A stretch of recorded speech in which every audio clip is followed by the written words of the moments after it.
la mise en place de notre charte zéro plastique dans le cadre de l'organisation de toutes les manifestations sur la commune.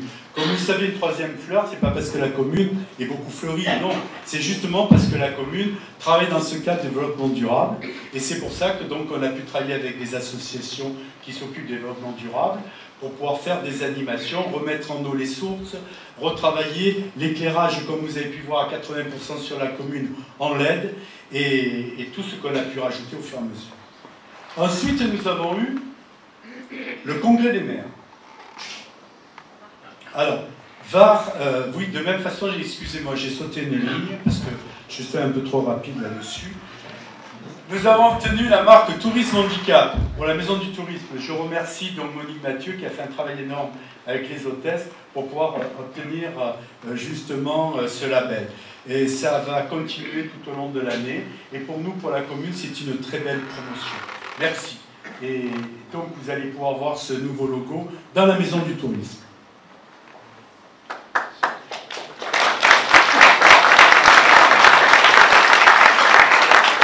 Congrès des maires, bon, ben, chaque année nous y participons, je dis bien pour chacun paye sa place, son train, son hôtel et ses frais de transport, bien entendu, c'est ce qui est tout à fait normal.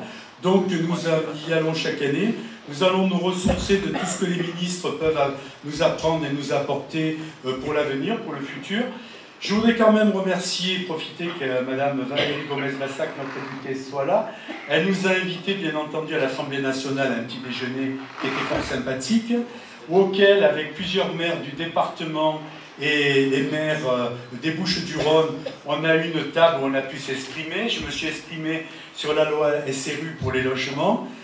Cette loi qui nous pourrit la vie, tous les maires, on peut dire, parce qu'on nous oblige toujours 25% de plus de construction chaque fois qu'on en a sorti. Donc au bout d'un moment, c'est irréalisable. Comme vous savez, nous en plus, nous avons très peu de réserves foncières, ou pas du tout. Et en plus, les transports en commun, c'est pas la joie. Et l'emploi, c'est difficile.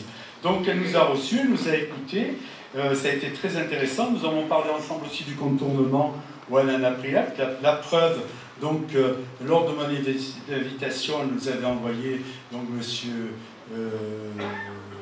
Paul, hein, c'est ça Volpi, excusez-moi, monsieur Volpi, donc, qui a participé avec nous, et donc ça a été très intéressant, donc je pense qu'il vous en a fait part, il a dit qu'il vous en parlait. Donc, vous savez, on ne s'arrête pas là, ça va continuer, parce qu'on tient à ce que la zone d'activité de Signes se développe, et on a besoin de ça pour nos jeunes, pour l'emploi, et en même temps, pour voir en même temps, bien entendu, l'accès, parce que cette zone a besoin de se développer, et on est très près du président, nous l'accompagnons dans cette démarche, et nous, à la communauté d'Aglo, nous faisons aussi en sorte que la zone d'activité de Signes voie le jour. Voilà, Madame la députée nous a fait ensuite visiter l'hémicycle, elle nous a fait visiter aussi la bibliothèque, qui était très intéressante.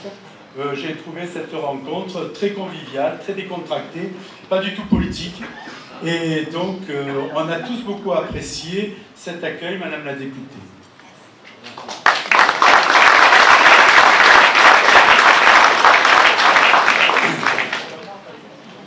Jumelage. L'accueil d'une délégation portugaise avec le maire de Terras del Boro en juin, Manuel João Sampio Thibault. Nous l'avons reçu, donc c'est un nouveau maire.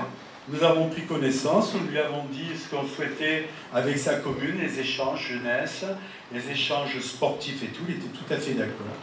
Ensuite, au mois de mai, une fois de plus, on a pris le bus avec tout le monde.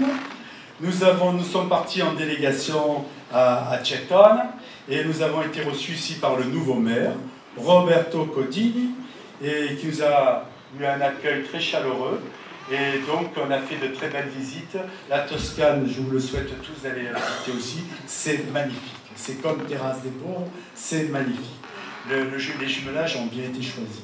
Ensuite, nous avons eu un accueil d'une délégation de Scheideck en octobre par le maire Ulrich Fanner, qui a été extraordinaire.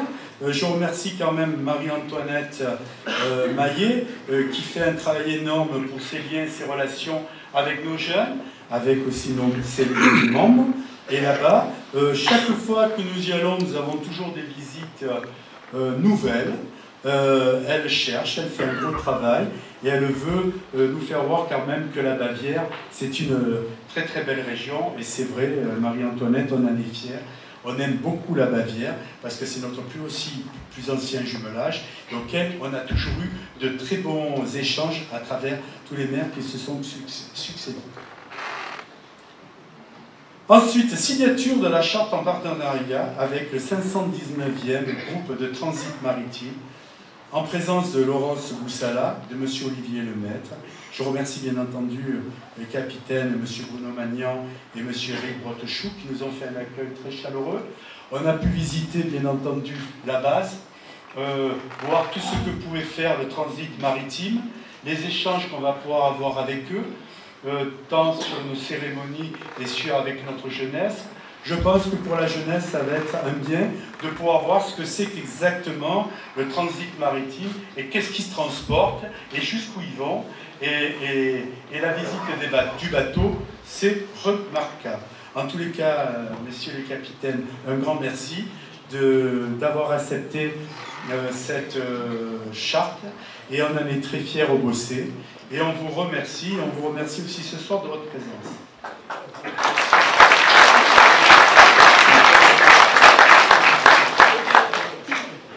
Nous avons aussi rendu un hommage au décès de M. Jacques Chirac, aux soldats français morts lors des combats du Burkina Faso et au Mali. Animation, festivité. Exposition sur la guerre 14-18. Dans le cadre du centenaire de la Première Guerre mondiale, une semaine d'hommage a été organisée avec cérémonie patriotique, conférence, exposition.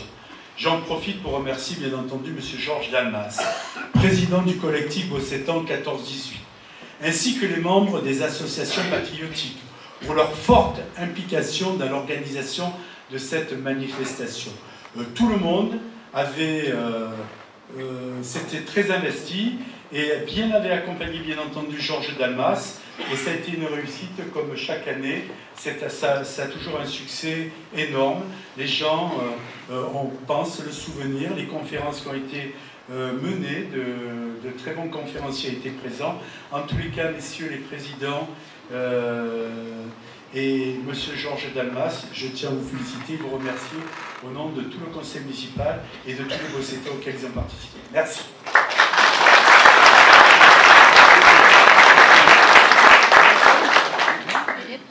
Après, nous sommes passés à une phase différente, printemps des jardiniers. Le 6 avril dernier a eu lieu la 4e édition du printemps des jardiniers. Foire au plan, décoration, vente de produits, de saison, jeux et ateliers de jardinage pour les enfants. Ensuite, tout nouveau, mais qui a un succès fou, l'Ultimate Fight Night, trophée Marvin Berger. Organisé par le Fight Night Gilles Bossétan, il a rencontré cette année encore un immense succès en raison des combats professionnels organisés et qui a été diffusé sur Canal+ Sport.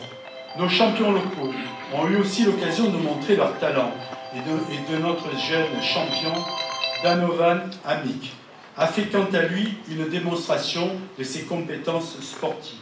Je n'oublie pas pour autant le tir sportif, avec l'excellence d'Edouard Dorton, qui a participé au championnat du monde. Et je ne parle pas de tous les titres qu'il a pu avoir. Il est très brillant et qui représente chaque fois la commune du Bossé, soit en France, soit en Europe, soit dans les pays du monde. Saint-Éloi, la 439e édition qui s'est déroulée le premier week-end de juillet. Elle est organisée comme tous les ans par l'association Saint-Éloi-Bossé. Merci à son président, Roger Ferrero, et bien entendu à tous ses membres, à tout son groupe, que chaque année, ils nous font une fête extraordinaire. Et je sais que sur 3 jours, 2 jours et demi que ça dure, ça représente un travail sur l'année. Félicitations, président, et merci.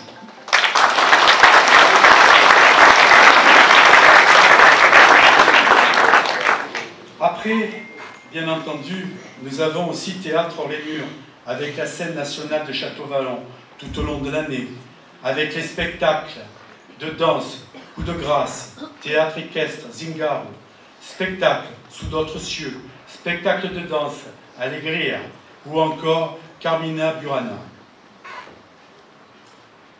Ensuite, nous avons eu le passage du Tour de Provence 2019 avec Raymond Poulidor, qui malheureusement nous a quittés, et le cyclocross, trophée André Gouzian avec le VCB. Merci à son président d'avoir organisé ça, et aussi un grand merci avec Rémi Bénessia, qui s'occupe de tout ce qui est sécurité pour l'organisation de tous ces tours. Un grand merci. Nous avons eu la fête de la musique, le 21 juin. Célébration du 14 juillet. Cérémonie au monument aux morts, suivie d'une retraite au flambeau, puis d'un concert. Fête de la libération, le 20 août. Nous avons célébré la libération du Bossé avec cérémonie patriotique, suivie d'une retraite au flambeau et d'un concert des Sisters Swing. Concert Fever Disco 70 et des années 80 le 23 août et soirée Carnaval Brésil le 24 août au Jardin des Goubelets. Accueil de la course vélo, Police Suite Sainte-Baume, en mars. Plus de 800 adhérents, dont Raymond Poulidor. Ça a été un véritable succès, donc ils nous ont demandé cette année de la réorganiser sur notre commune. Et bien entendu, le Vélo Club et M. Bénessia s'est occupé pour l'organisation de cette course. Ensuite, nous avons eu une exposition d'un grand peintre, Olive Tamari, grand peintre provençal, mais aussi national, qui a fini ses jours à Toulon, qui a peint les Rades, qui a peint le tout Paris, et donc on a eu la chance que André Guillot, qui est son cousin d'artiste, puisse nous offrir cette exposition, qui est... Pas beaucoup d'expositions sont dans le Var, elles sont surtout dans les grandes villes. Merci à André pour cette très belle exposition qui a connu un grand succès. Nous avons aussi l'exposition La mer monte au Bossé. Donc vous avez vu, on a préparé les voies et les bateaux. Donc vous avez pu voir une magnifique exposition et qui a connu aussi un succès énorme. Concert de magie mentale avec la compagnie de Raoul Lambert. Spectacle Circus Morza. Spectacle de la rue Léman. Tout le monde a pu voir cet homme araignée qui est passé par le clocher de l'église et qui a fini au campanile de l'hôtel de ville sans poser le pied par terre. Et une rose à toutes les dames qui étaient aux fenêtres ou sur les balcons. Ça a été un grand moment. Concert de Patrick Fiori au Jardin des Goubelets, qui a connu aussi bien entendu un succès monstre. Rando oratoire, organisé en partenariat avec les associations GHOV, ABC Théâtre. Mise en scène des oratoires, procession jusqu'à la chapelle du Bossé-Vieux, et un grand merci au service culturel qui met toujours tout en place pour l'organisation de ces manifestations. Playmovar, le Bossé joue au Playmobil, exposition internationale du Playmobil, et a rassemblé de nombreux visiteurs en novembre dernier. Juste après le Bossé, l'exposition partait pour Barcelone. Halloween, avec des animations pour les enfants au cœur du village, et bien entendu dans cette salle. Automne des gourmands, présentation des produits gastronomiques et un show-cutting avec des restaurateurs locaux et un parrain chef étoilé, Nicolas Pierre-Antoni, chef de l'hostellerie de l'abbaye de la Selle, et bien entendu avec le président Raymond Macario, président des disciples d'Escoffier. Fête de Noël et visite du Père Noël. Lancement des illuminations le 7 décembre.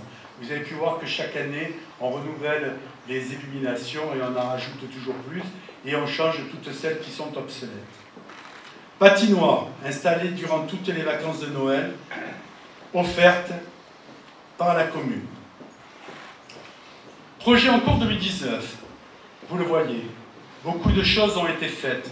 Nous pouvons être fiers du travail accompli. Mais beaucoup reste encore à faire pour notre ville. C'est pourquoi je vais évoquer quelques projets ambitieux déjà lancés ou à venir pour l'année 2020, malgré des contraintes toujours plus grandes.